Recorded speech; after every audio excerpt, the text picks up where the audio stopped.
I got divorced and moved to another country to start fresh. Soon after, my ex-husband married the woman he'd been seeing. But during their wedding, a guest revealed something that shook her so hard she couldn't finish her vows. Minutes later, she called me, voice shaking, and what she asked me still makes no sense. I'd moved to Barcelona to forget Silas Montgomery existed. 6 months of no contact. 6 months of building a new life in a city where no one knew. I'd spent 9 years becoming invisible in a marriage to a man who'd replaced me so smoothly I hadn't noticed until it was already done. 6 months of finally learning to take up space again. Then on a Saturday afternoon in October, while I was sitting at a cafe in Gracia working on a design project, his name appeared on my phone. My first instinct was to ignore it. Block the number. Protect the peace I'd fought so hard to build. But something stopped me. Maybe curiosity, maybe the small part of me that still wanted to know if he regretted what he'd done. I answered. Thea. His voice was wrecked, barely recognizable. I need to ask you something.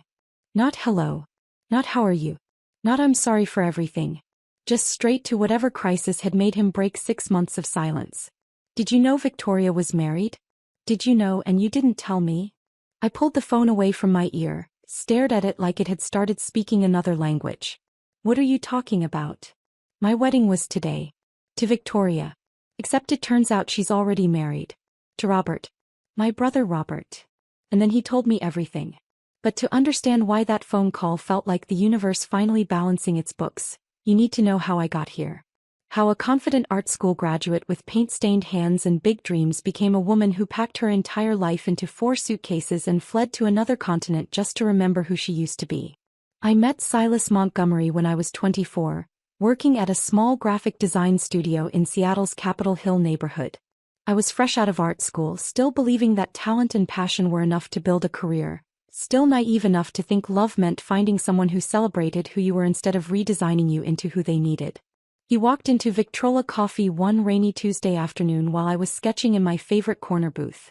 I was working on a logo design for a local band, surrounded by colored pencils and coffee cups, completely absorbed in trying to capture the right feeling of Northwest grunge meets modern minimalism.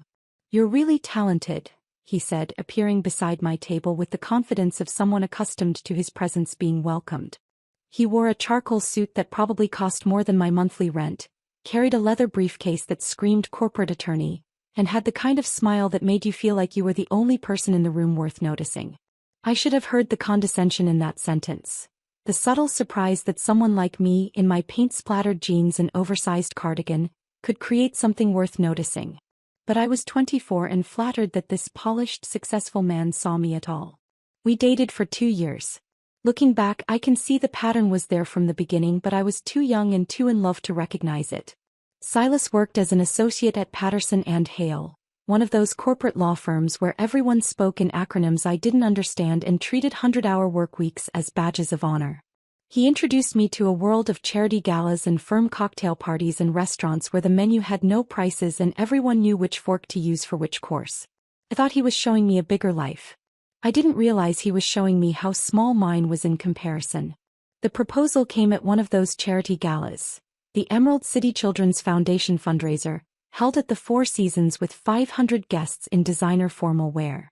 Silas got down on one knee in front of all his colleagues, presenting a ring that must have cost 3 months of my salary, and everyone applauded like they were witnessing something beautiful instead of my last chance to say no to a future I wasn't sure I wanted. But I said yes. Because I was 26 and he was 28 and everyone said we were perfect together, even though I could see his colleagues' polite smiles that asked what he was doing with the artsy girl in the off-the-rack dress. The first 3 years of marriage were good. Or at least I thought they were. Silas worked long hours, but he came home to me. We had Sunday brunches at neighborhood cafes and movie nights where we'd argue about whether the film was art or entertainment. I kept my design job, kept my studio apartment's lease for the first year even after moving into his Capitol Hill townhouse, kept telling myself I wasn't losing myself just because I was building a life with someone else. But somewhere around year 4 things started shifting. Small changes at first, so gradual I couldn't pinpoint when they began. Silas started mentioning that my clothes were a bit casual for firm dinners. That maybe I should consider elevating my professional image, if I wanted to be taken seriously. That my bright colors and vintage finds were charming, but not quite appropriate for the circles we're moving in now. I started buying clothes in blacks and grays and navy blues. Professional colors, Silas called them. I told myself I was maturing, growing up, becoming the kind of woman who could stand beside a successful attorney without embarrassing him. My art collective meetings, a group of local designers and illustrators who'd been meeting monthly for critiques and support since before I'd met Silas, became a problem around year 5. After I'd missed 3 meetings in a row because of firm events Silas needed me to attend, I tried to explain to him how important that community was to my creative development. He'd used his reasonable attorney voice, the one that made disagreeing feel childish. "I'm not saying you can't go, Thea. I'm just pointing out that spending every third Tuesday with amateur artists isn't really advancing your career. You're a professional designer now. Shouldn't you be networking with people who can actually help you grow?" I stopped going to the meetings. Told myself he was right. I needed to be more strategic, more focused, more serious about building a career instead of just playing at being an artist. My best friend Jenna lasted until year 6.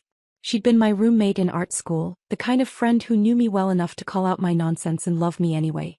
But after she joined us for dinner one night and dominated the conversation with her usual chaotic energy, talking too loud, laughing too much, telling rambling stories about her latest dating disasters, Silas spent the entire drive home explaining how exhausting she was.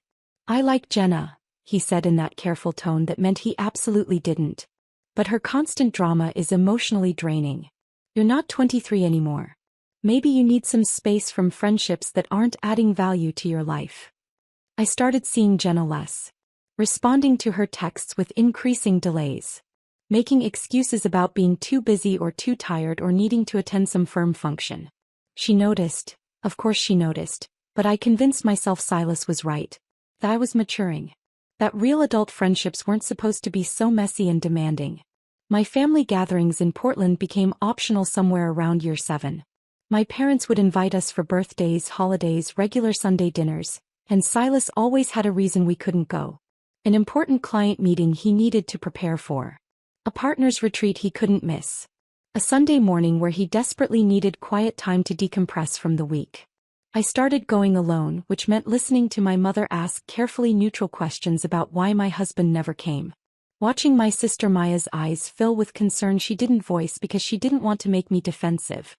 Seeing my nephew and niece grow up in family photos where Silas was conspicuously absent. Eventually I stopped going as often. It was easier than explaining. Easier than seeing my own diminishment reflected in their worried faces. By year 8 I'd stopped painting entirely. Not deliberately, I didn't wake up one day and decide to quit. But my watercolors dried up from disuse. My sketchbooks gathered dust. My easel was folded and stored in the basement because Silas needed the spare room for a home office and the easel cluttered the living room.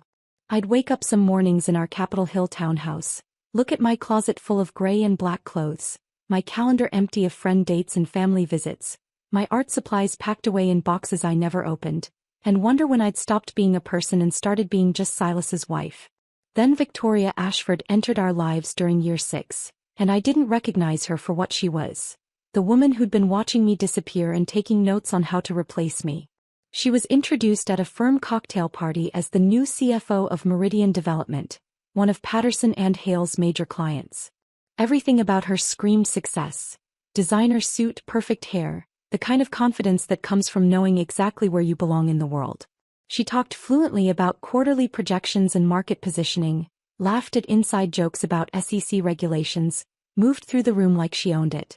Silas mentioned her casually at first. Met the new Meridian CFO today. Victoria Ashford. Sharp woman, really understands corporate strategy. Then her name started appearing more frequently in his conversations. Victoria had recommended a restaurant. Victoria had tickets to a fundraiser. Victoria thought I'd enjoy this gallery opening.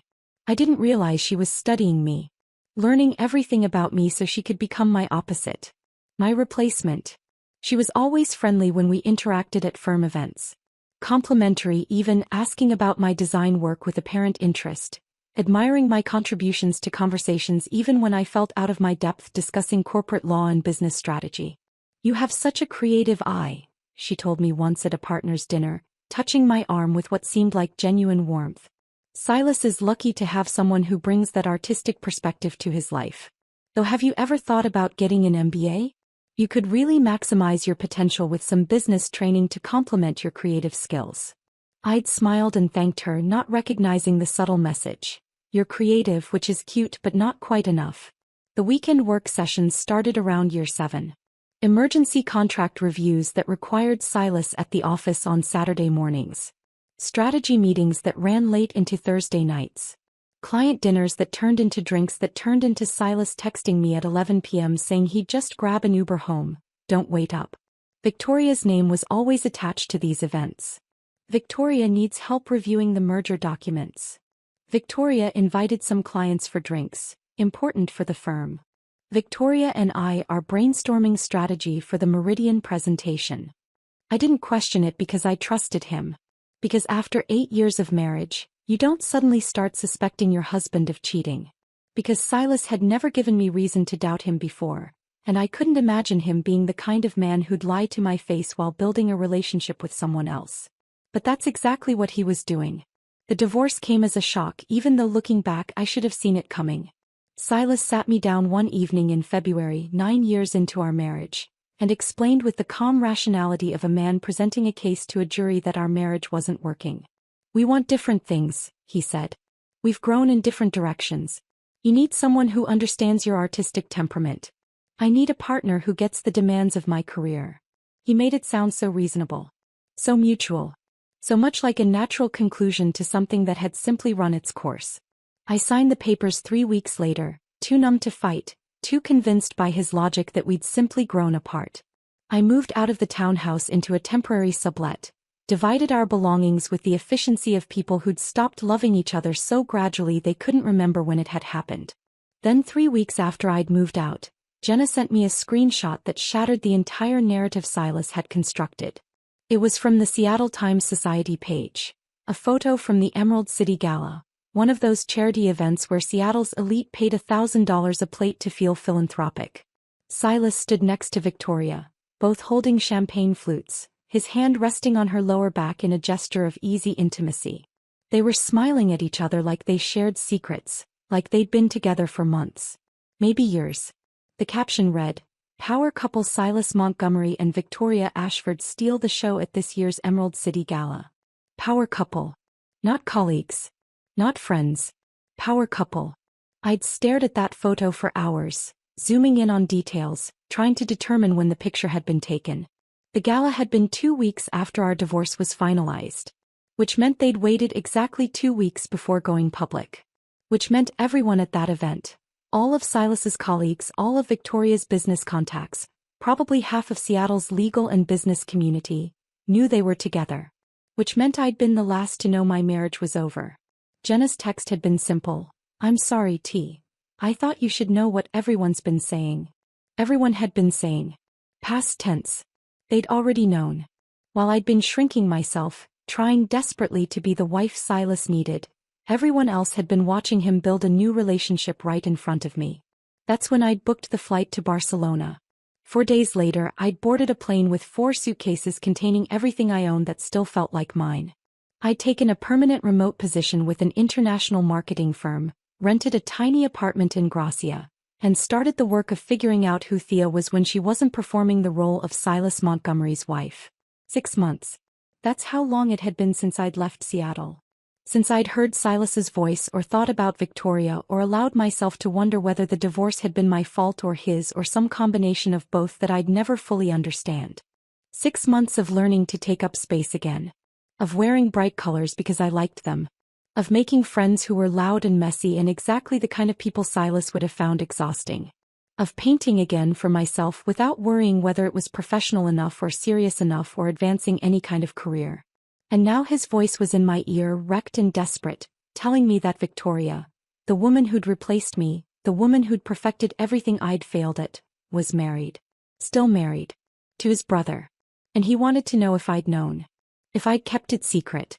If I'd let him walk into a wedding that was built on a lie even bigger than the one that had ended our marriage. I looked out at Barcelona, at the cafe tables, the tourists with their cameras, the locals moving through their Saturday with the ease of people who belonged, and I realized the universe had just handed me the strangest gift. Revenge I hadn't asked for. Justice I hadn't sought. vindication delivered 6,000 miles away, 6 months too late to matter, but perfectly timed to prove that I'd never been the problem at all. Silas, I said, my voice surprisingly steady. I've been in Barcelona for 6 months. I don't know anything about Victoria except that you left me for her. Now tell me exactly what happened. Silas's voice was shaking as he started talking, words tumbling over each other in a way that was completely unlike his usual controlled attorney speech. The wedding was today. This afternoon at the Woodmark Hotel in Kirkland. Everything was perfect, Victoria in this champagne dress, all our colleagues there, both our families. The ceremony went fine. We said our vows, got pronounced husband and wife, moved to the reception. Dinner, toasts, everything going exactly as planned. I stayed silent, holding my phone against my ear while tourists walked past my cafe table in Gracia, completely unaware they were witnessing the moment my ex-husband's new life imploded. Then during the cake cutting, this man stood up from one of the back tables. I didn't recognize him at first. He had a beard, looked older, but he walked to the front with this calm confidence like he belonged there. He picked up the microphone and said, Silas's voice cracked. He said his name was Robert Keegan and he was there because his wife forgot to invite him to her wedding. My breath caught. Robert Keegan? The room went completely silent. Victoria went white, not pale, actually white. She grabbed the table for support and her champagne glass fell and shattered. And this man Robert, he just stood there calmly and said he'd filed for divorce 18 months ago, but Victoria refused to sign the papers. That she told him she'd handle it herself, that she had an attorney, but she never filed anything. That he'd hired a private investigator and discovered his legal wife was planning to marry someone else. I was gripping my phone so hard my hand hurt. Around me, Barcelona continued its Saturday rhythm. Couples sharing tapas, children chasing pigeons, street musicians playing guitar. While Silas described the destruction of everything he'd built after leaving me. He pulled out his phone and showed everyone the marriage certificate. February 14, 2018. Never annulled, never dissolved. He had emails from Victoria from 3 months ago saying she wasn't ready to divorce yet, that she needed time to figure things out. Silas, I said slowly, trying to process what he was telling me. Who is Robert Keegan? The silence stretched so long I thought the call had dropped. Then, Robert Montgomery Keegan. He took both names when they got married. Another pause. Thea, Robert Keegan is my brother. Robert is my brother, and Victoria has been married to him for 7 years. The pieces clicked into place with a clarity that was almost physical. Robert, Silas's older brother who'd moved away 3 years ago after some family falling out. The brother Silas rarely mentioned, whose name had gradually disappeared from conversation until I'd almost forgotten he existed. Your brother Robert who moved to Portland? I asked, though I already knew the answer. Vancouver. He moved to Vancouver to get away from Victoria, from the marriage that was destroying him. And Silas's voice broke completely. I didn't talk to him for 3 years because Victoria convinced me he was toxic. That he was manipulating the family. That keeping distance was healthier for everyone. She engineered the entire falling out, Thea. She systematically isolated him from us so she could move on to me. I sat back in my chair, my untouched coffee growing cold. The woman who'd destroyed my marriage, who'd studied me like a blueprint of inadequacy, who'd stepped into my life before I'd finished packing my belongings. She'd done it all before. To Silas's brother. Using the same playbook. What happened after Robert revealed this? I asked. Chaos. Everyone pulling out phones, people whispering, Victoria shaking her head saying no over and over. My mother was staring at Victoria like she'd never seen her before. My father was demanding to know what was happening. And then Robert. Silas paused.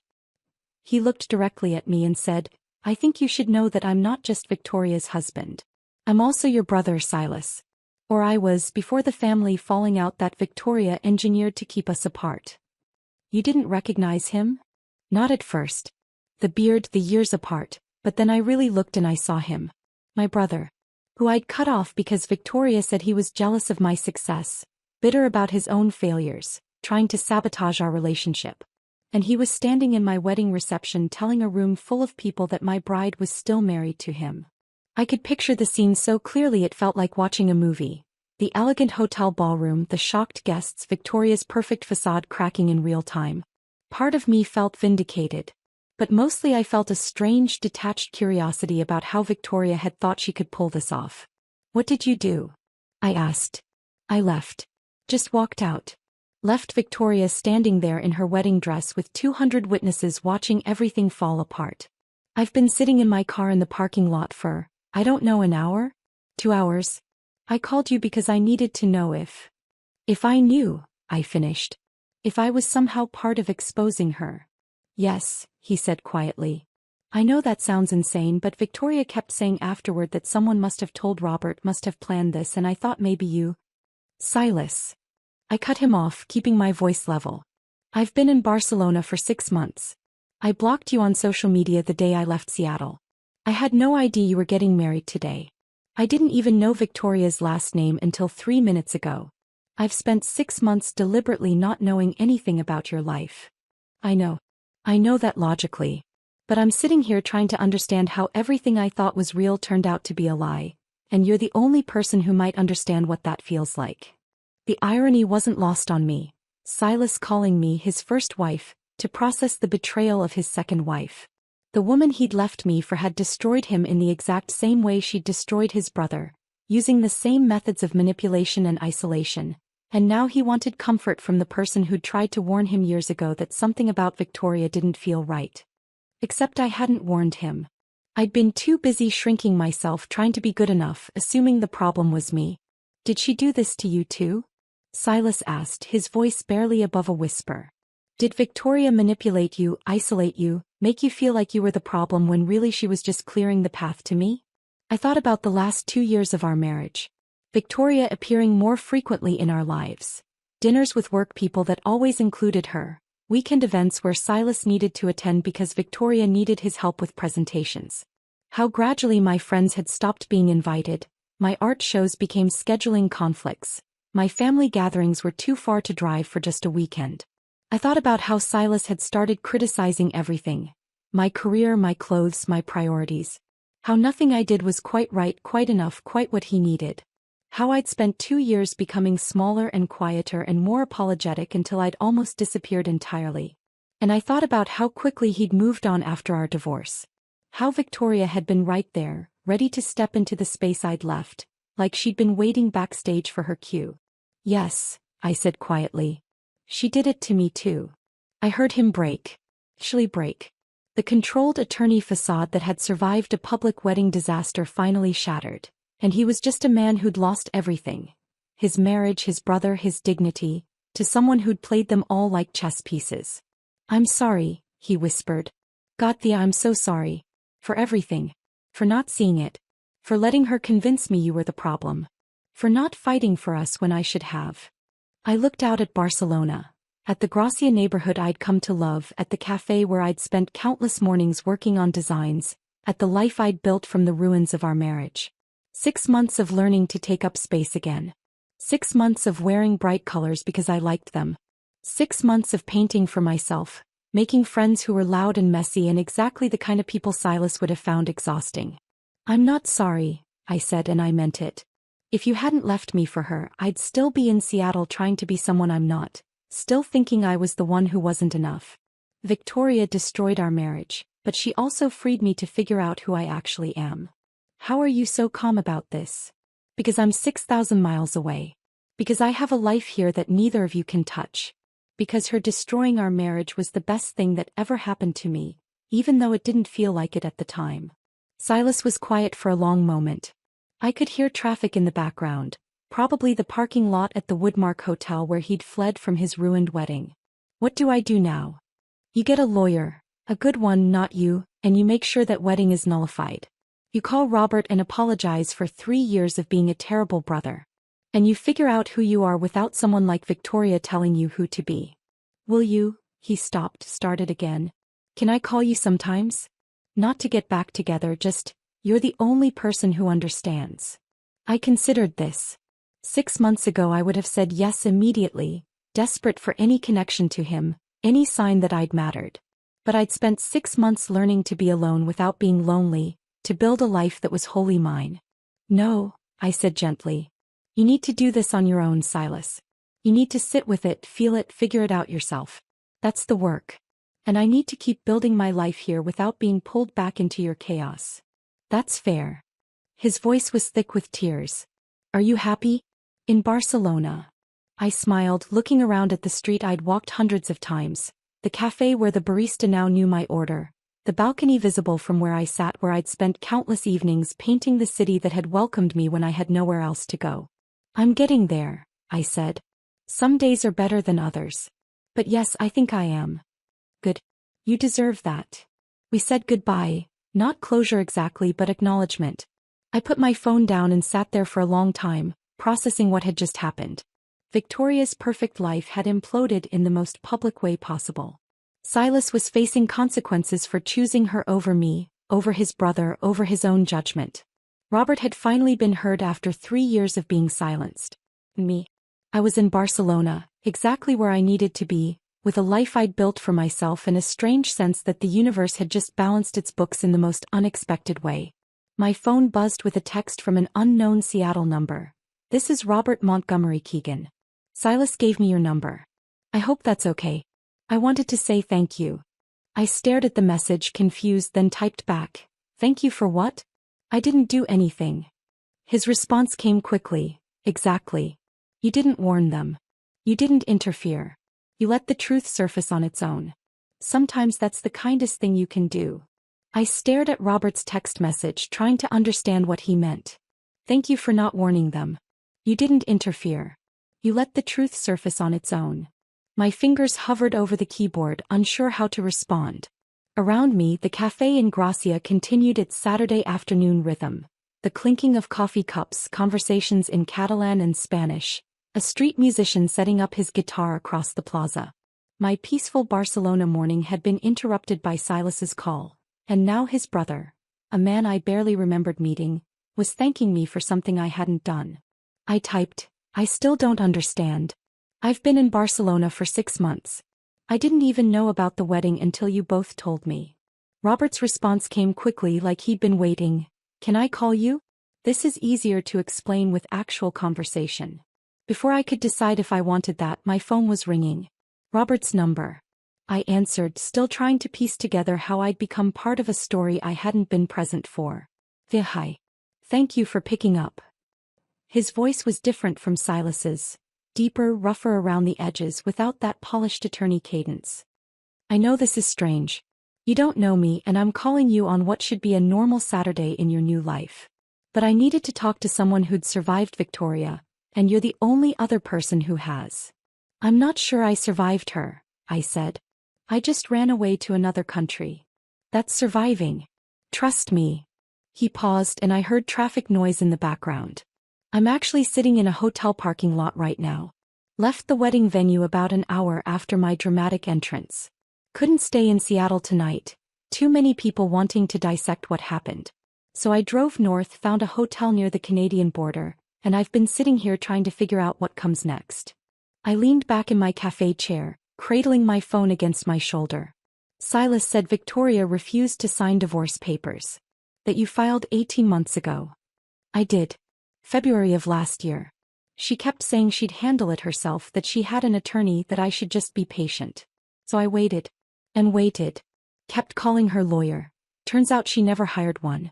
Checked the courts. No filing.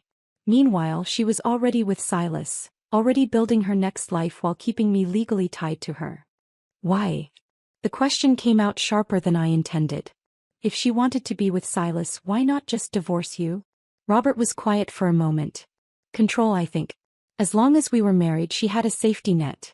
If things didn't work out with Silas, she could come back to me, to my connection with the family. Victoria doesn't burn bridges until she's absolutely certain the new bridge is solid. It made sense in a twisted way. Victoria was strategic, calculating. She wouldn't risk being alone or losing status. She'd keep all her options open until the last possible moment. How did you find out about the wedding? I asked. Victoria's assistant. Young woman named Ashley, who'd been helping Victoria juggle the 2 lives. Scheduling around when I might call, making excuses for why Victoria couldn't attend family events in Vancouver, basically enabling the whole mess. Ashley called me a week ago, said she couldn't live with the guilt anymore. Told me everything. the wedding plans, the venue, the fact that Victoria had filed for a marriage license using her maiden name and claiming to be unmarried. I thought about that assistant, probably in her 20s, watching her boss commit fraud and finally deciding she couldn't be complicit anymore. That took courage. It did. She said she'd been working for Victoria for 2 years and only recently realized the full scope of the deception. She thought Victoria and I were already divorced, that the Seattle relationship was legitimate. When she discovered Victoria had never filed the divorce papers, she panicked. "So you decided to show up at the wedding?" "I spent 6 days debating it," Robert said. "I could have just filed charges for bigamy after the fact. Let them get married, then expose it later. But that felt cruel. Not to Victoria, she deserved whatever legal consequences were coming, but to Silas. He's still my brother, even after 3 years of not speaking. I thought he deserved a chance to escape before legally complicating everything." I processed that. Robert had crashed his own wife's wedding to his brother to save that brother from committing fraud. It was either incredibly generous or incredibly messy. Probably both. Silas said Victoria convinced him you were toxic. That you needed distance from the family. Robert laughed, but it was bitter. That's Victoria's specialty, manufacturing conflicts that force people apart. She started small with me. Told my parents I'd said things I never said. Told Silas I was jealous of his success. Created situations where I'd look unstable or unreliable. By the time I realized what was happening, the damage was done. My family believed her version of me instead of the actual me. She did the same thing to my friendships, I said quietly. Made them seem exhausting or dramatic or not worth my time. I didn't realize until I left Seattle and reconnected with people that they'd all been confused about why I'd disappeared. Exactly. Victoria identifies what matters to you, then slowly makes it seem like those things are problems. Your friends, my family, whatever connections might compete with her for attention or provide perspective she can't control. Thought occurred to me. When did you realize what she was doing? Not until I left. I moved to Vancouver thinking I was the problem, that I'd somehow failed at marriage, that my issues were driving Victoria away. I spent a year in therapy trying to understand what was wrong with me before my therapist pointed out that all of Victoria's complaints were contradictory. First I wasn't ambitious enough, then I was too focused on career. First I wasn't social enough, then I was spending too much time with friends. The criticisms kept changing because the point wasn't to help me improve, it was to keep me off balance.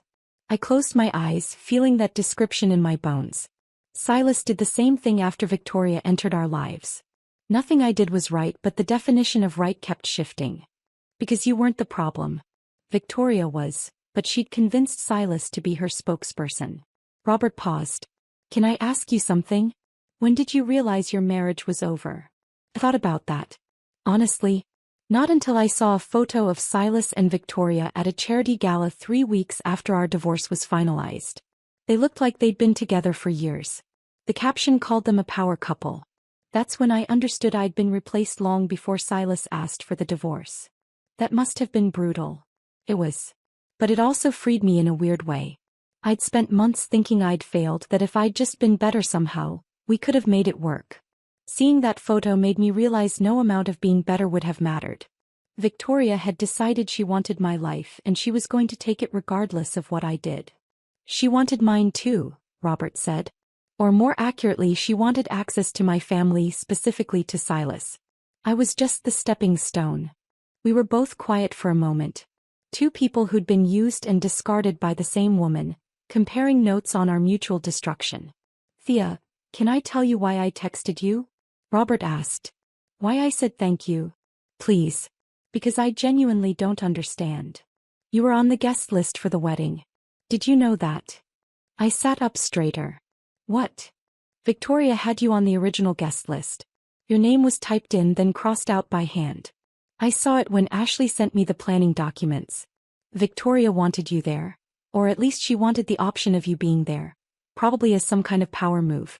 Look what I have now. Look what you lost. That kind of thing. My stomach turned. The thought of sitting in that wedding, watching Silas marry the woman who'd systematically dismantled our marriage, while Victoria smiled at me with false sympathy, it was nauseating. But you weren't there, Robert continued. You were in Barcelona, completely removed from their orbit. If you'd been in Seattle, if you'd been watching their social media, if you'd still been entangled in that world, you might have felt obligated to warn Silas when you found out. You might have tried to stop it quietly, privately, in a way that would have let Victoria spin the narrative. I don't understand why that matters. Because Victoria's whole strategy depends on controlling information and managing perceptions. She needs to be the victim, the misunderstood party, the person everyone feels sorry for. If you'd warned Silas privately, Victoria could have claimed you were lying out of jealousy. She could have manufactured some explanation that made her look sympathetic. But because you weren't there, because you'd completely disconnected from their world, the truth came out naturally. Ashley called me. I showed up with evidence. Victoria couldn't spin it or blame you or make herself the victim. I absorbed that. By removing myself completely, by refusing to engage or monitor or stay connected to Silas's new life, I'd accidentally created the space for Victoria's lies to collapse under their own weight. You let karma do the work, Robert said. That's why I'm thanking you. You didn't plot revenge. You didn't try to expose her. You just left and built a better life, and that absence allowed everything else to happen the way it needed to. I looked around the plaza. At the church, the cafe tables, the locals and tourists mixing in the afternoon sun. 6 months ago I'd been sitting in a Seattle sublet, staring at a photo that proved my husband had replaced me, feeling like my life was ending. Now I was in Barcelona with a career I enjoyed and friends I'd chosen and art I was creating for myself, accidentally participating in the destruction of Victoria's carefully constructed lies simply by not being present. I didn't do it on purpose, I said. The best revenge never is, Robert replied. The best revenge is just living well enough that you forget to check if they're suffering. My coffee had gone completely cold. I flagged down the waiter and ordered another, settling into what was clearly going to be a longer conversation than I'd anticipated. What happens now? I asked. For you, I mean. And for Silas. For me. I'm filing for divorce immediately, this time with documentation that Victoria refused the first attempt and tried to commit bigamy. My attorney thinks it'll be straightforward. For Silas. Robert sighed. That's more complicated. He's my brother. I want to forgive him for believing Victoria over me, for cutting me off for 3 years. But I'm also really angry at how easily he believed her lies. He called me crying, I said. Apologizing for not seeing what Victoria was doing to me, to us, to you. It felt genuine. Guilt is easy. Change is hard. I'll see which one Silas actually commits to. Robert paused. What about you? Are you going to forgive him? The question caught me off guard. I don't know if forgiveness is the right word. I'm not angry anymore, which I guess is a kind of forgiveness. But I also don't want him back in my life, which feels like the opposite of forgiveness. I think you can forgive someone and still choose not to have them in your life, Robert said. Forgiveness doesn't mean reconciliation. It just means you're not carrying their weight anymore. The waiter brought my fresh coffee. I thanked him in Spanish that was getting better but still imperfect and thought about Robert's words. Was I carrying Silas's weight? I didn't think so. Not anymore. Robert, can I ask you something? Are you glad you crashed the wedding? Now that it's done, do you feel better? He considered this. Honestly, I feel hollow. I thought confronting Victoria publicly would give me closure, would make me feel powerful or vindicated. But mostly I just feel tired. And sad for Silas, even though he made his own choices. And grateful to be done with all of it. That's exactly how I felt when I got on the plane to Barcelona, I said. Not triumphant. Just exhausted and ready to be finished with that chapter. Then you're further along than I am. I'm still in the airport, so to speak, waiting for my flight to whatever comes next. We talked for another 20 minutes. About Vancouver and Barcelona, about starting over, about what it meant to survive someone who'd tried to erase you. By the time we hung up, my second coffee was cold too, and the afternoon sun was starting to slant differently across the plaza. I had a text from Elena. Dinner tonight? I want to hear about your day. I smiled and typed back, you won't believe the day I've had. Elena arrived at my apartment that evening carrying a bottle of wine and the kind of determined expression that meant she wasn't leaving until I told her everything. Your text said I wouldn't believe the day you had, she said, settling onto my small couch while I found wine glasses in the kitchen. So start talking. What happened? I poured the wine and told her. About Silas's call. About Victoria being married to his brother. About Robert's texts and our conversation. About the viral video I'd watched on my balcony that morning showing the moment everything fell apart at a wedding I hadn't been invited to but had apparently been considered for. Elena listened without interrupting, her architect's mind processing the structure of what I was describing. When I finished, she took a long sip of wine and said, "So the woman who destroyed your marriage just had her own marriage destroyed in front of everyone she knows." "Yes. And you had nothing to do with it." "Nothing. I didn't even know it was happening." Elena smiled. "That's perfect. That's absolutely perfect." "Is it?" I set my wine glass down. "Because I feel weird about it. Part of me is glad Victoria got exposed. But part of me feels like I should feel more satisfied than I do." "What do you feel instead?" I thought about that. "Distant. Like I'm watching a TV show about people I used to know but don't really care about anymore." "That's exactly what you should feel," Elena said firmly. "You're not invested in their drama because you built a life that doesn't include them. That's not numbness, that's healing." My phone buzzed on the coffee table. Another message, this time from a number I didn't recognize but with a Seattle area code. I ignored it but Elena noticed. "How many messages have you gotten today?" I stopped counting, around 40. "From people in Seattle?" "Most of them. Old friends, Silas's colleagues, even a few people from the firm who barely spoke to me during my marriage. Everyone suddenly wants to tell me they're sorry, they should have noticed, they realize now what Victoria was doing." Elena made a dismissive sound. "Of course they do. Now that it's safe to see the truth, now that they won't look bad for acknowledging it." "Where were these people when you needed them?" "That's not fair," I said, though I wasn't sure why I was defending them. "They didn't know. They didn't want to know. There's a difference." Elena topped off both our wine glasses. "People are very good at not seeing uncomfortable truths when seeing them would require them to do something. Now that Victoria's been exposed and Silas is the victim, everyone can safely admit what they suspected all along." She was right, and it bothered me more than I wanted to admit. How many people had watched me shrink during my marriage and said nothing? How many had seen Victoria's subtle manipulations and chosen to look away because confronting it would have been awkward? My phone buzzed again. This time I looked. Another unknown Seattle number, but the preview of the message caught my attention. "Thea, this is Patricia Montgomery. Silas's mother," I said out loud. Elena leaned forward. "What does she want?" I opened the message. "Thea, this is Patricia Montgomery. I know you have no reason to take my call, but I need to apologize to you. Could we speak? I have your number from the old family phone tree. Please. This is important." I showed Elena the message. She read it and raised her eyebrows. "The mother-in-law who never liked you wants to apologize. Are you going to call her back?" "I don't know. Part of me wants to hear what she has to say. But part of me thinks engaging with any of them just pulls me back into their world." "What does your gut tell you?" I closed my eyes, trying to feel past the confusion and the wine and the exhaustion from a day that had started so peacefully and turned into this. "My gut says she's feeling guilty because Robert came to family dinner and told them everything. She wants absolution, not conversation." "Then don't call her back." But even as Elena said it, my phone was ringing. Patricia's number. I stared at it, my finger hovering between answer and decline. "Your phone, your choice," Elena said. "But remember, you don't owe anyone your time, especially not people who made you feel small when you were already struggling." I answered. I still don't know why. Maybe curiosity. Maybe the small hope that hearing Patricia's apology would give me some kind of closure I didn't know I needed. "Thea." Patricia's voice sounded different than I remembered. Smaller, lacking the confident authority she'd always carried. "Thank you for answering. I wasn't sure you would." "I almost didn't," I said honestly. "I wouldn't have blamed you." She paused and I heard her take a shaky breath. "Robert came to dinner yesterday. Sunday dinner at our house in Phoenix.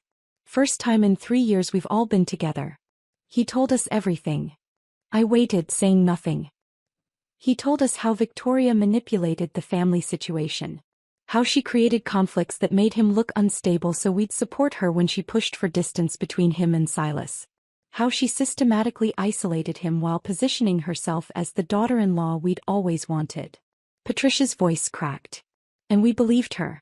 We believed every word because she told us what we wanted to hear. That Robert was struggling, that distance was healthy, that she was trying to help him while protecting Silas. "Why are you telling me this?" I asked.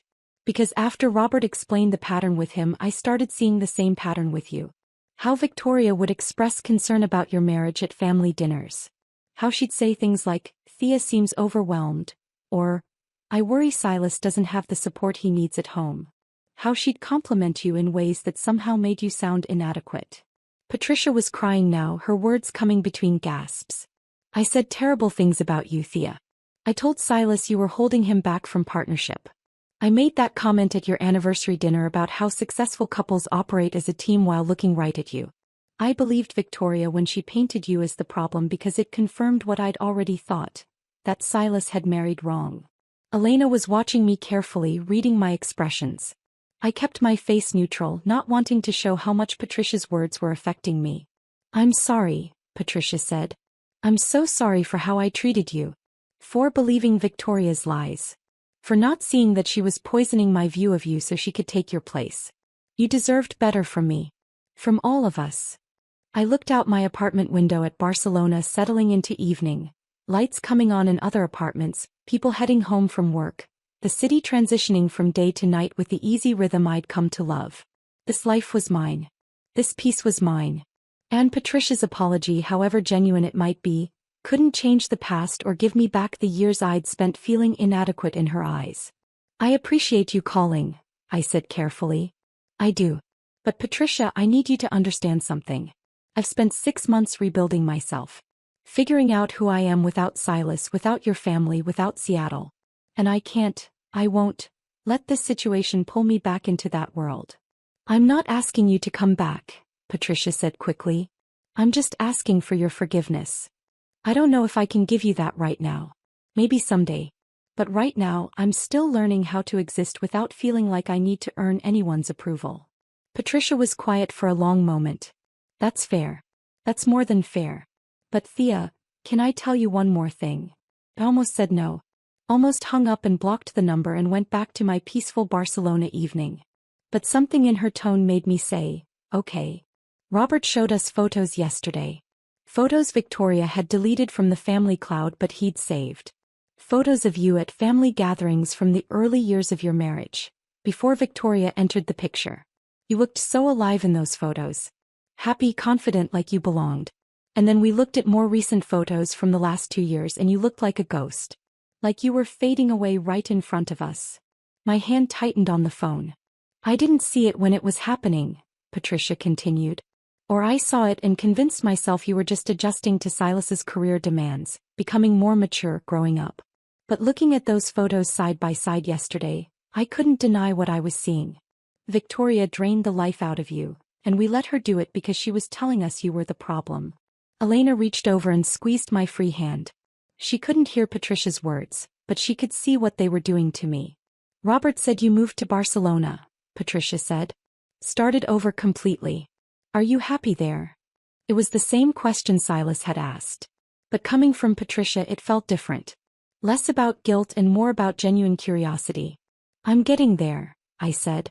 "Some days are better than others. But yes, I think I'm happy." "Good. You deserve that." Patricia paused. "I won't call you again. I just needed you to know that we see it now. All of it. And we're sorry we didn't see it sooner." After we hung up, I sat on the couch next to Elena, both of us quiet. She refilled my wine glass without asking if I wanted more. "How do you feel?" she finally asked. "Tired. Vindicated. Angry that it took Victoria trying to commit bigamy for people to believe what she was capable of." I took a sip of wine. "But also relieved, I think. That I'm not crazy. That what I experienced was real and other people finally see it." "You were never crazy," Elena said firmly. "You were just surrounded by people who benefited from believing Victoria instead of trusting what they could see with their own eyes." My phone buzzed again. Another message, this time from Jenna. "I know you're probably overwhelmed, but I need you to know I'm sorry. I should have fought harder to stay in your life. I should have told you I noticed you changing. I was a bad friend and I want to be better if you'll let me." I showed the message to Elena. She read it and said, "Are you going to respond?" "Eventually. But not tonight.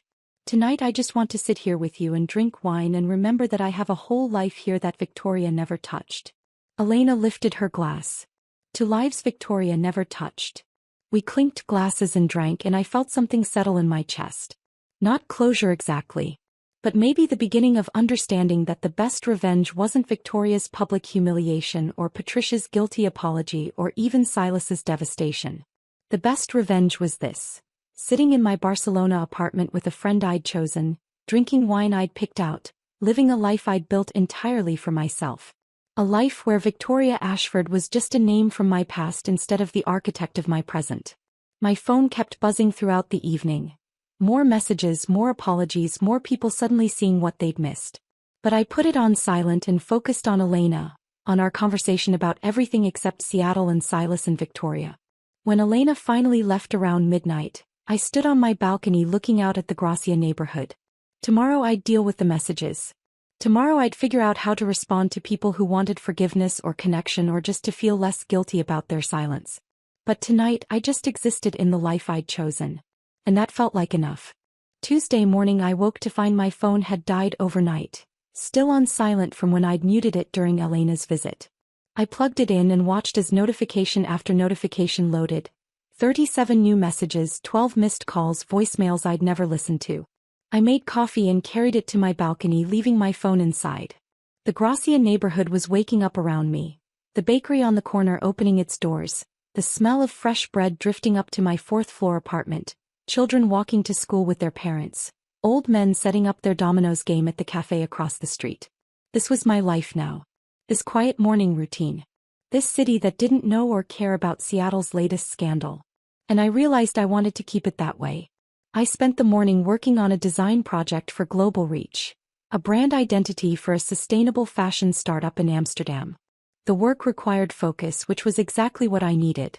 Colors and typography and the clean logic of visual hierarchy. Problems I could solve without emotion, without history, without the weight of other people's expectations. Around noon, Christina messaged me on Slack. "Saw you're online. How's the Amsterdam project coming?"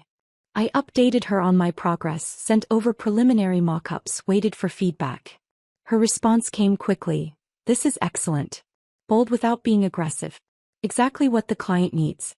Also, and this is completely separate from work. Are you okay? I saw something on LinkedIn about a Seattle attorney's wedding disaster, and some of the comments mentioned your name." I stared at the message. The story had reached LinkedIn. Had reached Germany.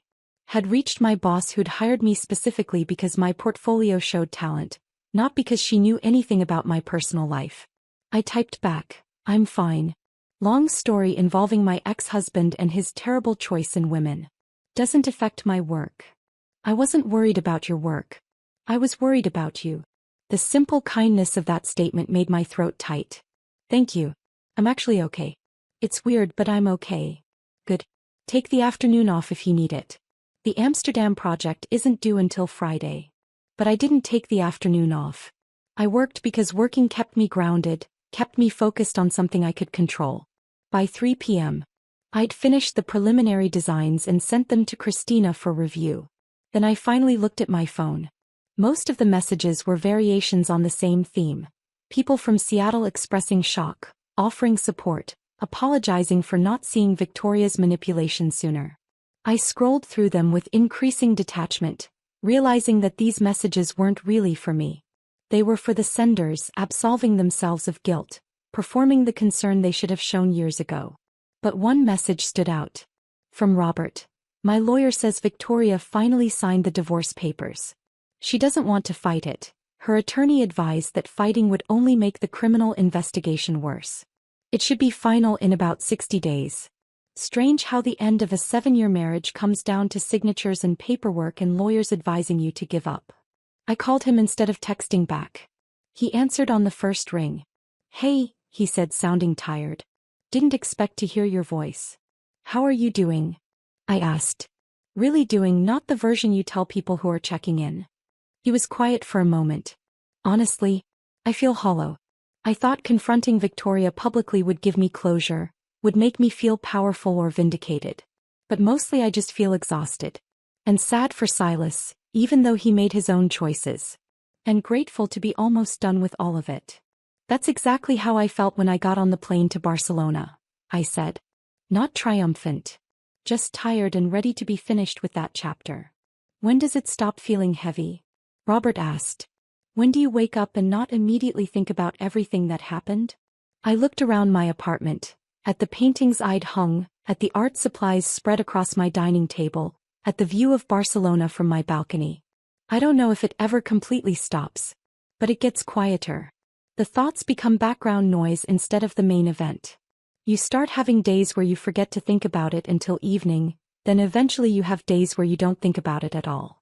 I want that, Robert said quietly. I want a day where Victoria isn't the first thing I think about when I wake up. You'll get there. It just takes time and distance and probably therapy. Already started therapy, he said. First session was Monday. Spent most of it crying in a stranger's office while she took notes and made sympathetic sounds. That's what the first few sessions are for. Eventually you'll get to the part where you start understanding the patterns instead of just feeling them. Did therapy help you? I thought about the therapist I'd seen in Seattle for 3 months before leaving. It helped me understand that leaving wasn't giving up. That sometimes the healthiest thing you can do is walk away from people who make you feel like you're not enough. Silas called me yesterday, Robert said, changing the subject. First time we've actually talked since the wedding. He apologized for 3 years of silence. Said he'd been wrong to believe Victoria over me, wrong to cut me off without hearing my side. How did that feel? Complicated. Part of me wanted to tell him I forgave him immediately, that we could just move on. But another part was angry that it took Victoria trying to commit bigamy for him to believe me. Like my word wasn't enough, but her very public failure was. I understood that completely. What did you say? I told him I needed time. That I was glad he finally saw the truth, but that rebuilding our relationship would take more than one apology. He seemed to understand. Or at least he said he did. We talked for another half hour about therapy and healing and what it meant to forgive people who'd hurt you through willful blindness. When we hung up, I felt less alone in the strange space of processing revenge I hadn't asked for. That evening I met Elena at a small gallery in Poblenou. She'd been insisting for weeks that I should show my Barcelona doorway painting somewhere, and she'd finally arranged a meeting with the gallery owner, a woman in her 50s named Carla who specialized in work by local and expat artists. These are beautiful, Carla said, flipping through photos of my watercolors on my phone. Very detailed, very emotional. You see the city the way people who live here see it, not like a tourist. That's what I was trying to capture, I said. The everyday beauty. The doors people walk through without noticing. Would you be interested in a group show? Carla asked. I'm curating something for January. Small works, local artists, theme of transitions and doorways. Metaphorical and literal. Your paintings would fit perfectly. I looked at Elena, who was smiling like she'd known this would happen. I'd love that, I said. After we left the gallery, Elena and I walked along the beach in Barceloneta, the Mediterranean dark and calm beside us. You're doing it, Elena said. Building the life you wanted. I'm trying. No, you are. You have work you enjoy. You have art you're creating. You're showing in a gallery. You have friends here. This is the life you were supposed to have before Victoria convinced you to be smaller. I stopped walking, looking out at the water. Can I tell you something? Something I haven't told anyone else. Always. I don't feel satisfied about Victoria's wedding disaster. I know I should. I know everyone expects me to be glad she got exposed. But mostly I just feel distant from it. Like it happened to characters in a story I read instead of real people I knew. That's because they're not real people to you anymore, Elena said gently. They're part of your past and you've moved so far forward that their drama can't touch you.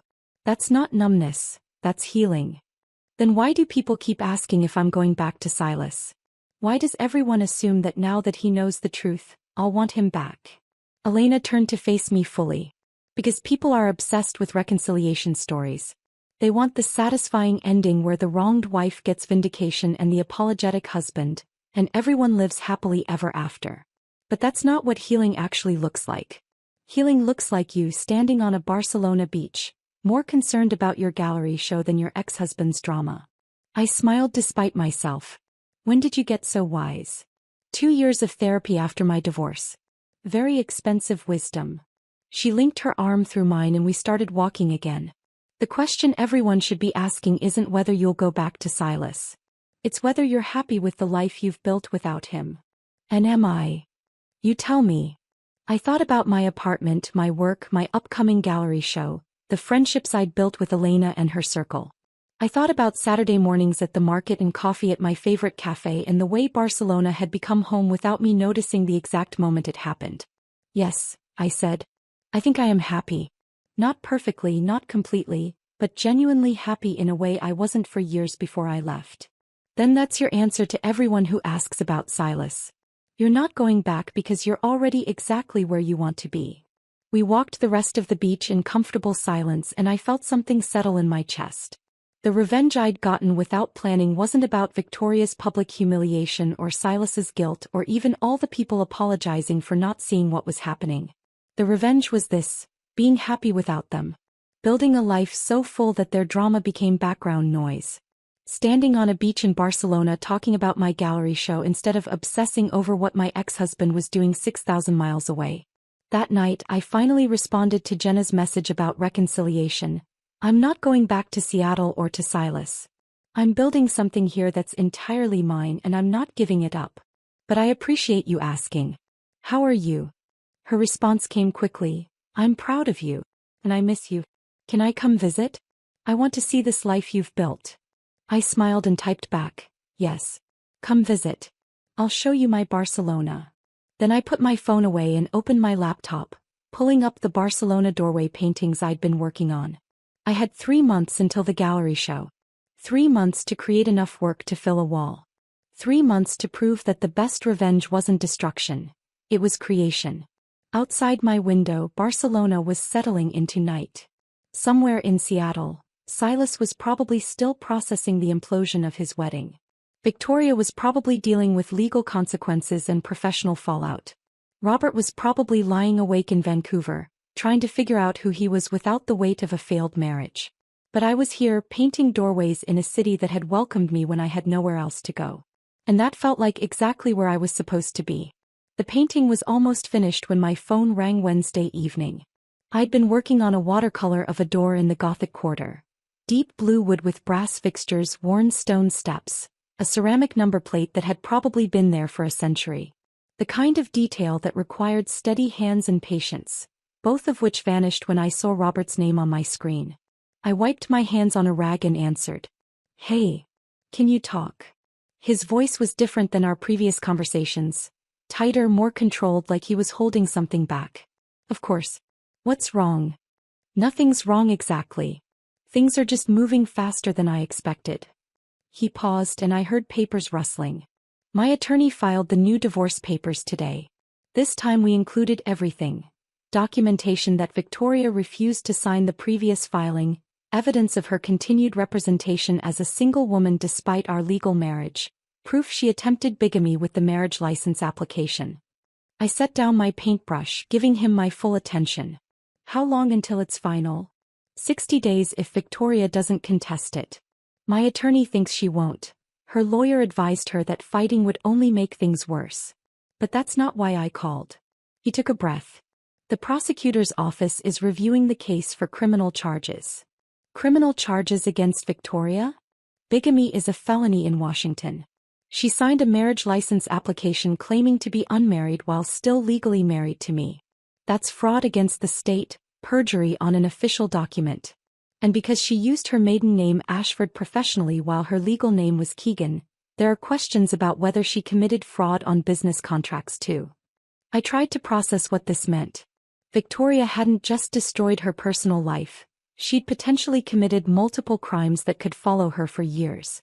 Meridian is reviewing every document she signed as CFO, Robert continued. Every loan application, every corporate filing, every contract. If she signed as Victoria Ashford when her legal name was Victoria Keegan, the company could face liability. They're talking about suing her for misrepresentation and breach of fiduciary duty. I search for the right word. That's catastrophic. It is. And I should feel satisfied about it. I should feel like justice is being served. But mostly I just feel exhausted. I wanted Victoria to face consequences, but I didn't want to be the instrument of her complete destruction. I just wanted to be free of her. I understood that completely. The revenge fantasy versus the reality of watching someone's life implode in real time. They felt very different. How's Silas handling all this? I asked, though I wasn't sure why I cared. Not well. He called me yesterday. Asked if there was any way to make this go away quietly, to protect Victoria from the worst of the legal consequences. I told him that ship sailed when she tried to commit bigamy in front of 150 witnesses. Robert's voice hardened slightly. He's still trying to save her even after everything she did. Part of me respects that loyalty. Part of me thinks he's an idiot. After we hung up, I sat at my dining table looking at the half-finished painting. The door I'd been working on represented Barcelona to me. Beautiful, detailed, with a history I didn't fully know but could appreciate anyway. Unlike Seattle, where I knew too much history, where every street corner held a memory of becoming smaller. My phone buzzed with a text from Jenna. Are you seeing what's happening with Victoria? It's everywhere.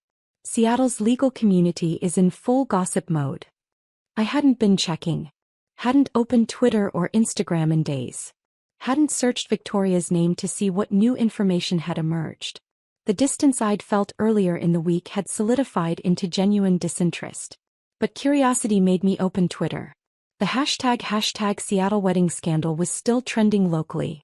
New information had emerged throughout the week, each revelation worse than the last. A leaked resignation letter from Meridian Development, carefully worded but clearly negotiated through lawyers. Victoria, pursuing other opportunities, and focusing on personal matters, corporate speak for leave before we fire you and make it worse. Her LinkedIn profile had vanished completely. The Instagram account that had been her carefully curated showcase of success, gone. Not private, deleted. The digital erasure of a life she'd spent years constructing.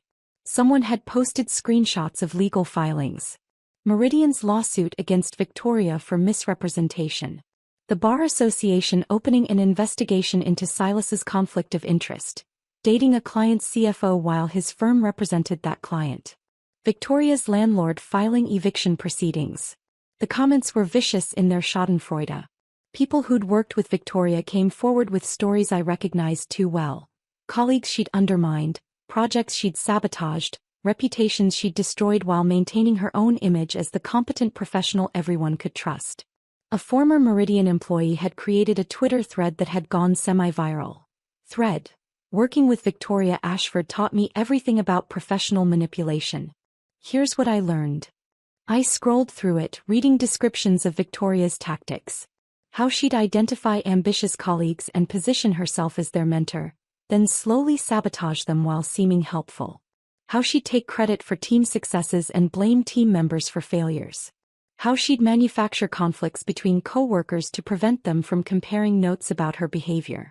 It was the same playbook she'd used in personal relationships, applied to professional settings.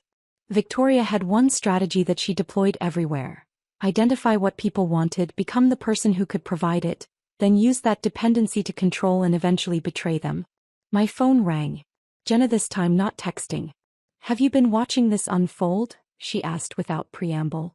I'm looking at Twitter now. It's insane. Everyone who ever worked with Victoria is coming forward with stories. It's like the wedding disaster gave people permission to finally talk about what she was really like. Why are you calling me about this? I asked, not unkindly. Jenna was quiet for a moment. Because I wanted to make sure you're okay. This is a lot of vindication happening very publicly, and I know that can be complicated to process. I'm fine, I said and realized I meant it. I'm actually painting. Working on pieces for a gallery show in January. A gallery show? Jenna's voice shifted from concern to genuine excitement. Thea, that's amazing. Why didn't you tell me?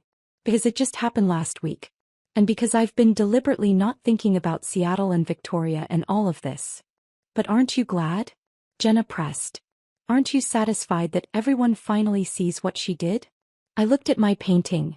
The blue door, the worn stone, the Barcelona street that had nothing to do with Seattle or my past.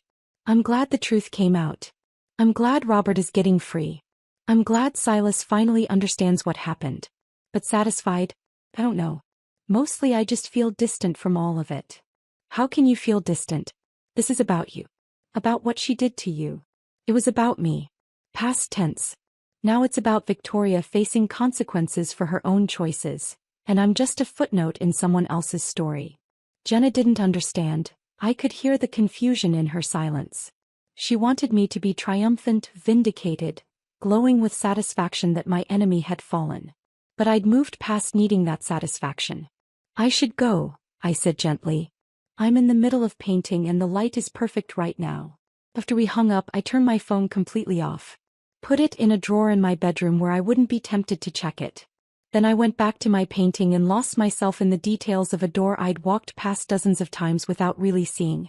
Elena came by around 9 that evening with takeout from a Moroccan place nearby. She took one look at my painting progress and smiled. You're in the zone, she said, unpacking tagine and couscous on my dining table.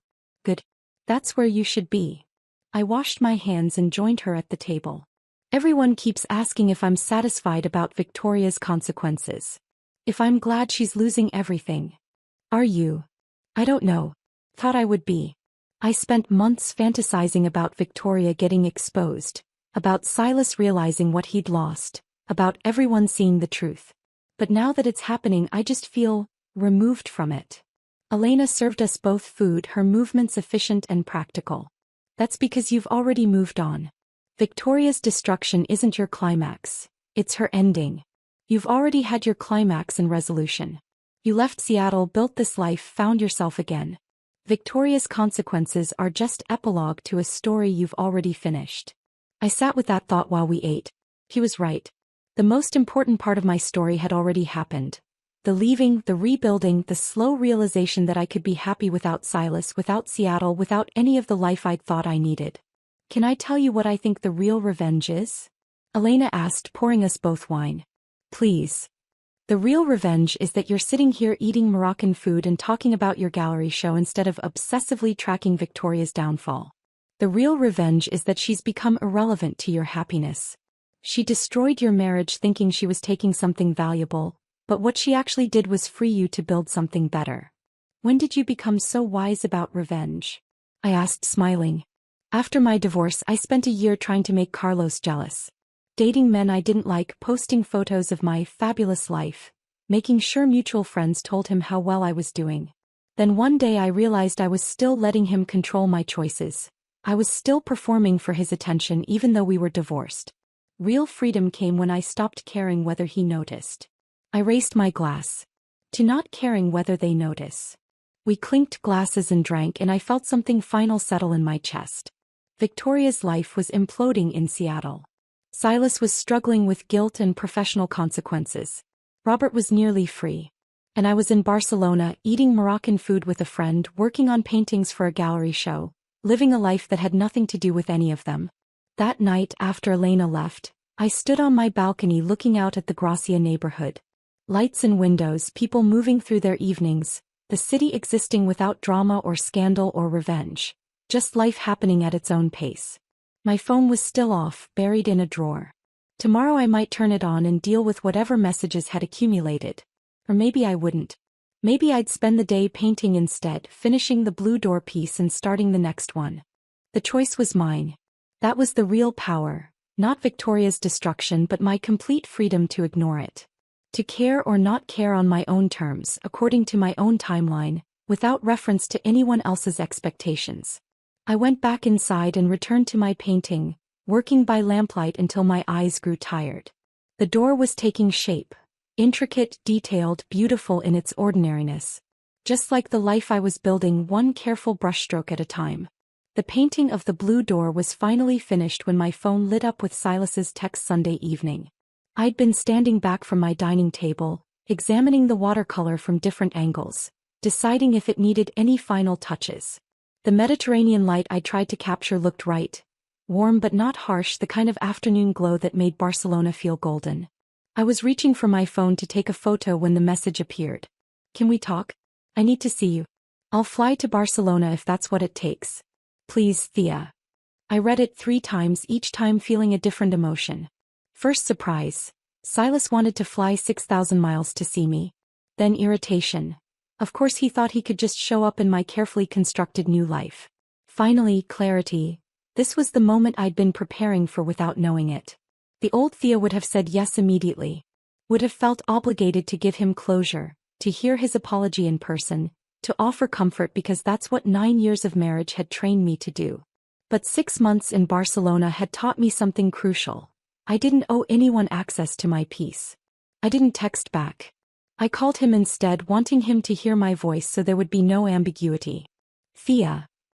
He answered so quickly I knew he'd been waiting, staring at his phone, hoping. Thank you for calling. I know I don't deserve. Silas, I don't want you to come to Barcelona. Silence. Then, please. I just need a chance to explain in person. To show you that I understand now. That I see what Victoria did, what I let her do. 5 minutes. Just give me 5 minutes face to face. I walked to my balcony while he talked, looking out at the street I'd come to know so well. The cafe where I had coffee most mornings. The bakery that made the perfect croissants. The flower seller who always smiled when I walked past. This was my life. Built from nothing, claimed from the ruins of our marriage. You've already explained, I said. You called me 2 Saturdays ago. You apologized. I accepted that apology. There's nothing more that needs to be said in person. But there is. His voice took on that persuasive attorney quality I knew too well. I miss you. I know I don't have the right to miss you after what I did, but I do. And I've been thinking a lot about this. I think we could try again. Now that I understand what Victoria did, now that I see how she manipulated both of us. We could start fresh. I closed my eyes against the audacity of it. Silas. I could move to Barcelona, he continued, building momentum. Or you could come back to Seattle.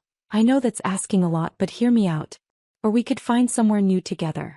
New York, London, somewhere neither of us has history. We could rebuild what we had before Victoria destroyed it. Silas, stop. He stopped.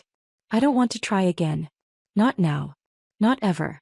Not because I hate you, but because I finally like myself and I can't risk losing that again. You wouldn't lose yourself. I'd make sure of it. I'd support your art, your career, your choices.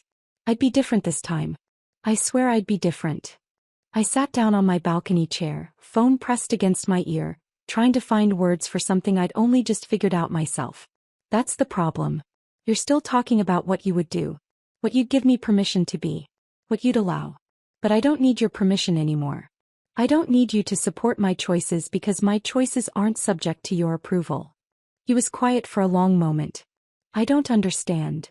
I know you don't. That's exactly why I can't come back. Then help me understand. Please, Thea. Just tell me what you want. I looked around my apartment, at the finished painting on my dining table, at the art supplies I'd used every day this week, at the invitation from Carla's gallery tacked to my wall. I want to stay in Barcelona. I want to keep working for global reach on projects I find meaningful instead of impressive. I want to have coffee with Elena and practice my terrible Spanish. I want to show my paintings at a gallery in January. I want to date eventually, maybe when I'm ready, but casually without thinking about marriage or building a shared life. I want to exist without performing existence. Those are small things, Silas said, and I could hear genuine confusion in his voice. Barcelona, coffee with friends, a small gallery show. Those are nice, but they're not a life. They're not a partnership. They're not what we had. And there was the fundamental disconnect I'd been trying to articulate. You're right, I said. They're not what we had. What we had was me slowly disappearing while you barely noticed because you were too busy deciding I wasn't enough. These small things. They're everything to me. They're the life I couldn't have when I was with you. I never stopped you from having coffee with friends or making art. You didn't have to explicitly forbid it. Your disappointment was enough. Every time I mentioned my art collective, you'd get that look. Like I was wasting my time on hobbies instead of building something serious. Every time Jenna called, you'd mention afterward how exhausting she was. Every time I suggested visiting my family, you'd have some important work thing that meant I'd have to go alone. You never said, don't do these things. You just made me feel worthless for wanting them. I heard him take a shaky breath. I didn't realize I was doing that. I know. That's why it worked. We were both quiet. I could hear traffic in the background on his end. He was probably in his car somewhere, having this conversation in a parking lot or pulled over on some Seattle street. Thea, he said finally, his voice small. I loved you. I still love you. Doesn't that count for something? It counts for a lot. It means our marriage mattered, that those 9 years weren't a complete waste. But love isn't enough if it comes with constant disappointment that I'm not someone else. I was wrong about who I wanted you to be. I see that now. Maybe you do. But I can't take the risk of going back to find out. I've worked too hard to like myself again. Silas was crying now. I could hear it in his breathing, in the pauses between words. I don't know how to accept this. I don't know how to let you go. You already did. Last February when you asked for a divorce. You let me go then. I'm just declining your attempt to take it back. That's not fair. Maybe not. But it's honest. We talked for another 20 minutes, going in circles. Silas making arguments about second chances and learning from mistakes. Me gently but firmly holding my boundary. Finally, I could hear the exhaustion in both our voices. I should go, I said. I have work tomorrow and it's getting late here. Can I call you again? He asked. Not about reconciling. To stay in your life somehow. I thought about that. 6 months ago I would have said yes immediately, grateful for any connection to him. But I'd learned something important in Barcelona. Closure didn't come from maintaining contact with people who'd hurt you. It came from building a life so full you didn't need them anymore. I don't think that's a good idea, I said. Not now. Maybe someday we can be friendly acquaintances who check in occasionally. But right now, you need to process losing Victoria and this whole disaster without using me as your emotional support. And I need to keep building my life without being pulled back into yours. That's really it then. This is goodbye. This is goodbye, I agreed. Take care of yourself, Silas. I mean that. After we hung up, I sat on my balcony for a long time watching Barcelona settle into evening. I felt lighter somehow, like I'd been carrying something heavy without realizing it and had finally set it down. My laptop was still open on my dining table. I saw an email notification from Robert, sent about an hour ago. The subject line, "Thank you." I opened it and read his message about Silas calling him earlier, asking for support about reconciling with me. About how Robert had told him that trying to come back was selfish, that I'd left to run toward myself, not away from him. You spent 6 months reclaiming your confidence and sense of self, Robert had written. Silas wanting you back would just start the whole cycle again. I told him that even though he's my brother and I want him to be happy, sometimes the kindest thing you can do for someone is tell them the truth they don't want to hear. I typed a response, "Thank you for that." Silas just called me, asked to visit Barcelona to try again. I said no. Robert replied almost immediately, "How do you feel?" I thought about that question. Really thought about it. Relieved, I typed. And guilty about feeling relieved. And then annoyed at myself for feeling guilty. That's normal. You spent 9 years putting his feelings first. Give yourself permission to feel relieved without guilt. Then he added, "My divorce will be final in about 60 days. I'm thinking about taking a trip after. Maybe Barcelona. Would that be weird?" I smiled at my phone. Not weird. Let me know when. Elena and I can show you around. The next morning I had my monthly video call with Christina. We reviewed current projects. The Amsterdam startup had loved my designs, wanted to move forward with full implementation. A new client in Copenhagen needed branding work. Everything was progressing smoothly. Then at the end of the call, Christina said something unexpected. "The leadership team has been very impressed with your work these past 6 months. We'd like to offer you a permanent position instead of the contract arrangement. Better benefits, a small team to lead more interesting projects. You'd be our Mediterranean Region Creative Director."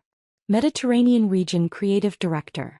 A title that would have seemed insignificant to Silas, not impressive enough, not prestigious enough. But to me it was perfect. "I accept," I said. "I want to stay." After the call ended, I sat at my dining table looking at the finished blue door painting. 6 months ago I'd arrived in Barcelona with 4 suitcases and a broken sense of self. Now I had a permanent job I loved, a gallery show in January, friends I'd chosen, a life I'd built entirely for myself. My phone buzzed with a text from Elena. "Coffee this afternoon? Want to discuss gallery plans?" I replied, "Yes." Also, I officially accepted the permanent position at Global Reach. "I'm staying." Her response was immediate. "I knew you would. Barcelona chose you just as much as you chose Barcelona." I looked around my small apartment. Not impressive by Seattle standards, not the kind of place Silas would have considered appropriate for a senior associate's wife. But it was mine. The paintings on the walls, the art supplies on the table, the view from the balcony, the neighborhood I'd learned to navigate, the language I was slowly learning, the life I was deliberately creating. Silas had asked what I wanted and I'd told him. But sitting there in my Barcelona apartment with permanent employment and a gallery show and friends waiting to have coffee, I realized I'd undersold it. What I wanted wasn't small. It was everything. It was freedom to exist without apology, to create without judgment, to build a life according to my own definition of success rather than someone else's disappointment. And I had it. Finally, completely wholly I had it. The invitation from Carla's gallery arrived in my email 3 months after I'd told Silas no. Group show, thresholds and transitions. Opening reception, April 15th, 7 p.m. Featured artists. My name was on the list. 12 watercolors of Barcelona doorways would hang on a gallery wall in Poblenou for anyone who wanted to see them. I stared at the invitation for a long time, then forwarded it to my sister Maya with a simple message. My first real art show. Wish you could be here. Her response came an hour later, middle of the night in Portland. We're coming. All of us. Kids, Marcus, the whole family. You're not doing this alone. I cried reading that text. Not sad tears, the opposite. The kind of crying that comes from realizing you're not invisible anymore, that people see you and choose to show up. April arrived with that particular Barcelona light I'd learned to recognize. Golden without being harsh, warm without being brutal. The kind of light that made everything look softer, more forgiving. I spent the week before the opening finishing my last 2 paintings, framing all 12 pieces with Elena's help, trying not to think too much about people actually looking at my work and having opinions about it. They're going to love them, Elena said as we carried the frames to her car Friday afternoon. They're good, Thea. Really good. You see the city the way people who belong here see it. What if no one comes except you and your friends? Then you'll have a small, intimate show with people who care about you. That's not failure, that's community. The gallery opening was Saturday evening. Maya and her family had arrived that morning, jet-lagged but determined. My niece Emma was 9 now, old enough to have opinions about art. My nephew Lucas was 6 and mostly interested in whether Barcelona had good playgrounds.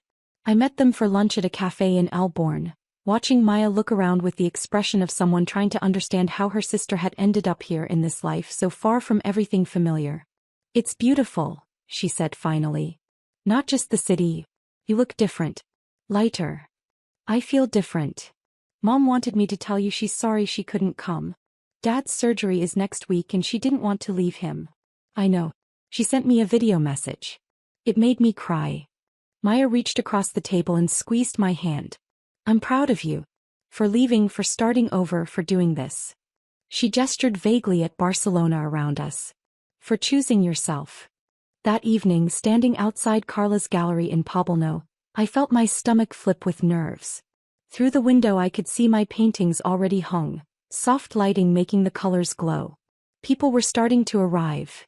Elena's architect friends, other artists from the community, some of my global reach colleagues who'd wanted to support me. Robert was there too. He'd flown in from Vancouver 3 days earlier, staying in a small hotel in Gracia, spending his time walking the city and meeting Elena and me for coffee. His divorce had been finalized 2 months ago. He looked different than the last time I'd seen him on a video call. More settled, less haunted. Ready? Maya asked, linking her arm through mine. No. But let's go anyway. The opening was small but warm. Maybe 30 people throughout the evening, filtering in and out, wine glasses in hand, studying my paintings of Barcelona doorways. I watched people look at my work.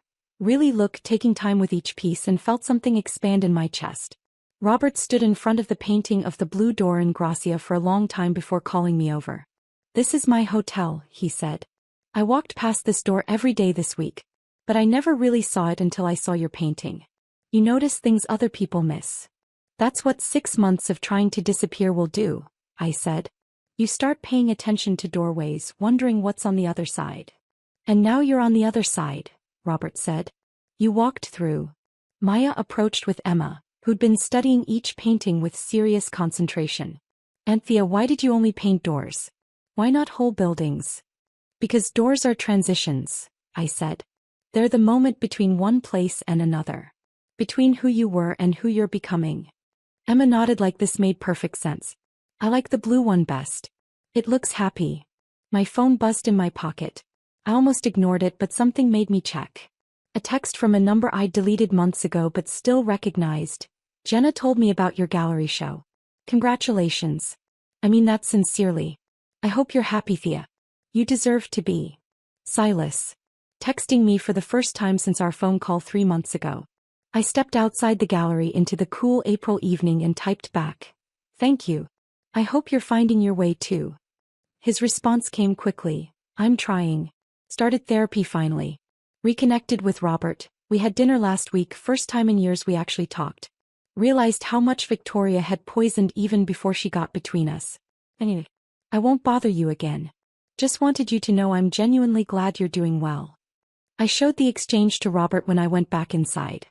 He read it and smiled slightly. He's getting there.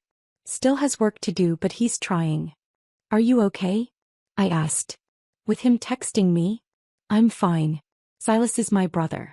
I want him to heal even if he was complicit in his own manipulation. People are complicated, they can be both victim and participant simultaneously. After the opening officially ended, our group walked to a nearby restaurant for dinner. We crowded around a long outdoor table. Elena and her friends, Robert, Maya and her family, my Global Reach colleagues, the gallery owner Carla who'd taken a chance on an unknown artist. The conversation flowed in multiple languages, everyone talking and laughing, wine being poured and shared. Elena stood up halfway through dinner, wine glass raised. I want to make a toast, she announced. To Thea, whose paintings we celebrated tonight. But more importantly, to all of us who have survived people who tried to make us smaller. Who convinced us we were the problem when really they were just threatened by who we might become. She looked at me, then at Robert, then at one of her architect friends who'd divorced last year. The best revenge is not destruction. Is not watching them suffer. The best revenge is building something so beautiful that you forget they exist. To beautiful lives built from broken pieces. Salute. Everyone chorused, glasses clinking. I looked around the table at these people who'd chosen to be here, who'd shown up for my small gallery opening in a neighborhood most tourists never saw, who'd made room in their lives for me when I'd arrived in Barcelona with nothing but 4 suitcases and a determination to figure out who I was. Maya leaned over and whispered, "You did it. You really did it." Did what? Built a whole life. A real one. Better than what you had before. I thought about that. My tiny apartment in Gracia that I could barely afford but loved fiercely. My permanent position at Global Reach leading a small team on Mediterranean projects. My paintings hanging in a gallery. My friendships with Elena and her circle. My terrible but improving Spanish. My Saturday morning routine at the market.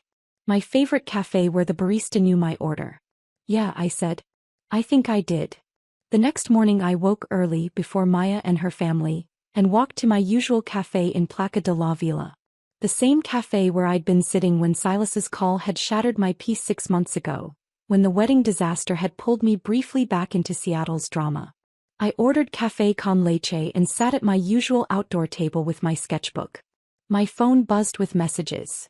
Maya asking if I wanted to meet for breakfast, Elena checking about lunch plans, Robert requesting coffee before his afternoon flight back to Vancouver, Christina forwarding a new project from a sustainable architecture firm in Lisbon.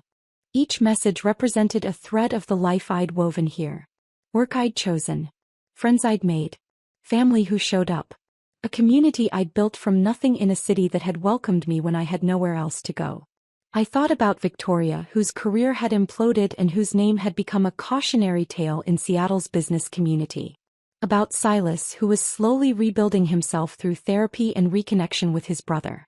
About Robert, who'd survived Victoria's manipulation and come through still capable of kindness and hope. And I realized something fundamental about revenge. Real revenge, the kind that actually mattered, wasn't about their suffering. It wasn't about Victoria losing her career or Silas experiencing public humiliation, or even about everyone finally seeing what Victoria had been capable of. Revenge was this. Sitting in a Barcelona plaza on a Sunday morning, coffee warm between my hands, sketchbook open to blank pages full of possibility, surrounded by a life I'd built entirely for myself.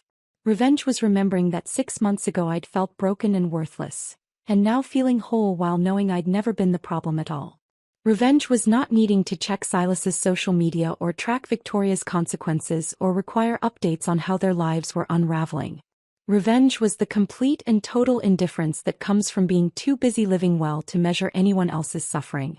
I opened my sketchbook and started drawing the scene in front of me: the old men playing dominoes at the next table, the mother sharing a croissant with her toddler, the morning light hitting the church across the plaza, the flower seller setting up his stand, the city waking up around me.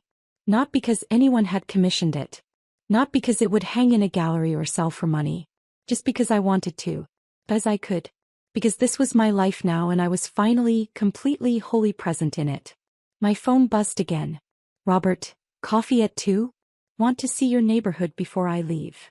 I typed back, "Yes. I'll show you my favorite spots." Then I put my phone away and returned to my sketch, losing myself in the details of ordinary morning in Barcelona.